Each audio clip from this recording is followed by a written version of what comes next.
షుగర్ను control చేసే powerful చిట్కాలు. పెరుగు నిజంగా మధుమేహ రోగులకు మంచిదేనా? షుగర్ ఉన్నవాళ్లు కాకరకాయ రసం తాగితే నిజంగా షుగర్ తగ్గుతుందా? పెరుగు తింటే షుగర్ పెరుగుతుందా, లేదా అది ఒక సహజ ఔషధమా? ఈరోజు వీడియోలో మధుమేహాన్ని సహజంగా నియంత్రించడానికి ఉపయోగపడే కొన్ని పవర్ఫుల్ ఫుడ్స్, అలవాట్లు, అలాగే పెరుగు గురించి చాలా మందికి తెలియని నిజాలు తెలుసుకోబోతున్నారు. ఈ వీడియో పూర్తిగా చూసిన తర్వాత మీ డైట్లో ఏముంచాలి, ఏం తగ్గించాలి అన్న క్లారిటీ మీకొస్తుంది. మధుమేహం ఎందుకు ప్రమాదకరం? ఇప్పటి ఫాస్ట్ లైఫ్ స్టైల్లో డయాబెటీస్ చాలా కామన్ అయిపోయింది. కానీ దీనిని నిర్లక్ష్యం చేస్తే కిడ్నీ సమస్యలు, కంటి చూపు తగ్గడం, నరాల బలహీనత, గుండె జబ్బులు వచ్చే ప్రమాదం పెరుగుతుంది.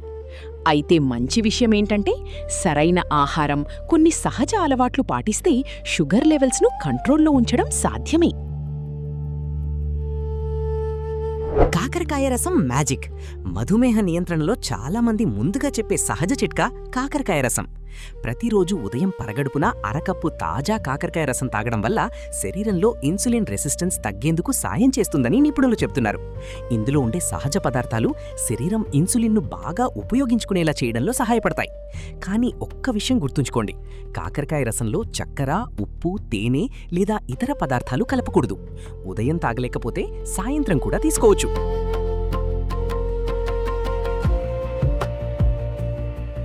నిమ్మరసం మరియు ఆహార మార్పులు.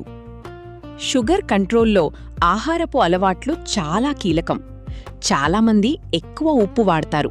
అయితే ఉప్పును తగ్గించి నిమ్మరసం వాడటం మంచిదని ఆరోగ్య నిపుణులు చెప్తున్నారు.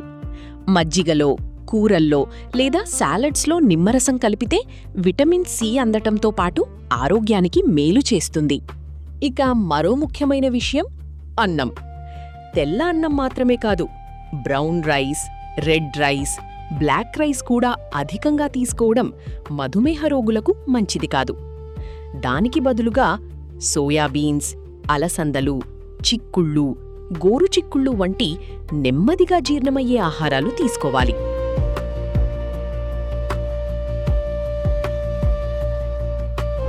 మెంతులు అండ్ నల్ల జీలకర్ర పవర్. మెంతులు మధుమేహ నియంత్రణలో చాలా కాలంగా వాడుతున్న సహజ పదార్థం. చాలామంది మెంతులను నానపెట్టి ఆ నీరు తాగుతారు. కానీ మెంతులను మొలకెత్తించి తీసుకుంటే వాటి పోషక విలువలు మరింత పెరుగుతాయి. ఇది షుగర్ లెవెల్స్ను వేగంగా నియంత్రించడంలో సహాయపడవచ్చు. అలాగే నల్ల జీలకర్ర లేదా కాలాజీరా కూడా ఒక మంచి సహజ ఎంపిక. రోజుకు పావు స్పూన్ నల్ల జీలకర్ర పొడిని గోరువెచ్చని నీటిలో కలిపి తీసుకోవచ్చు.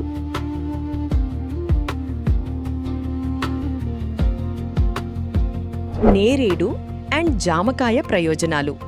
సీజనల్ పండ్లలో నేరేడు పండ్లు, జామకాయలు మధుమేహ రోగులకు బాగా ఉపయోగపడతాయి. ఇవి లో ఫైబర్ ఎక్కువగా ఉండటం వల్ల రక్తంలో చక్కెర ఒక్కసారిగా పెరగకుండా సహాయపడుతుంది.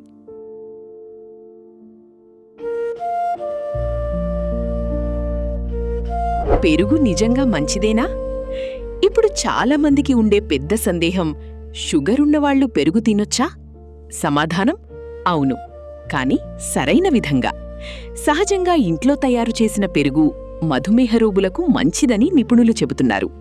ఎందుకంటే పెరుగులో ఉండే మంచి బ్యాక్టీరియా జీర్ణక్రియను మెరుగుపరుస్తుంది, ఇన్సులిన్ సెన్సిటివిటీ పెరగడంలో సహాయపడుతుంది. అంతేకాదు, పెరుగు గ్లైసీమిక్ ఇండెక్స్ కూడా తక్కువ. అంటే ఇది తిన్న వెంటనే షుగర్ ఒక్కసారిగా పెరగదు. కానీ మార్కెట్లో దొరికే స్ట్రాబెర్రీ, మ్యాంగో, వెనిలా ఫ్లేవర్డ్ యోగట్లకు మాత్రం దూరంగా ఉండాలి. వాటిలో చక్కెర, ఫ్లేవర్స్, రసాయనాలు ఎక్కువగా ఉంటాయి.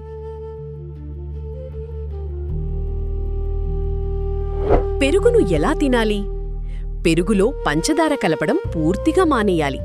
దాని బదులుగా చిటికెడు మిరియాల పొడి, వేయించిన జీలకర్ర పొడి, కీరదోసకాయ, ఉల్లిపాయ, టమోటా కలిపి తీసుకుంటే ఫైబర్ కూడా అందుతుంది. రాత్రి కంటే మధ్యాహ్నం పెరుగు తినడం మంచిది.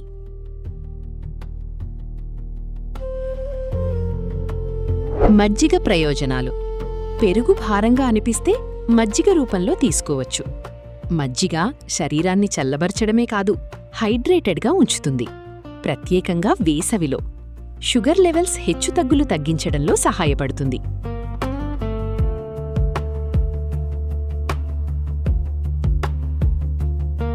గుర్తుంచుకోండి, మధుమేహం వచ్చినంత మాత్రాన భయపడాల్సిన అవసరం లేదు. సరైన ఆహారం, వ్యాయామం, మంచి అలవాట్లు పాటిస్తే ఆరోగ్యంగా జీవించవచ్చు.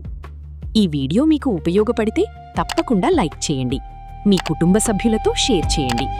ఇలాంటి ఆరోగ్య సమాచారానికి మా ఛానల్ను సబ్స్క్రైబ్ చేయడం మర్చిపోవద్దు.